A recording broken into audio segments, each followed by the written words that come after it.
Hey everybody, I just wanted to make a quick video to show you how to update your Chrome browser if you're getting the white screen when you're given the KRA assessment.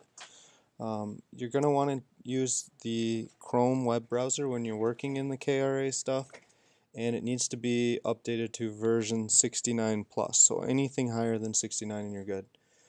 In the top right corner of your Chrome web browser is a little three dots. If you click on that, at the very bottom it says help, and then it has the arrow for the drop down, and then you've got about Google Chrome. So the three dots, help, about Google Chrome. It'll tell you, it'll check for the version and it'll check for updates. It'll let you know if you need to update. If it's anything below 69, you're going to need to update that and then relaunch the Chrome browser in order to use the KRA website.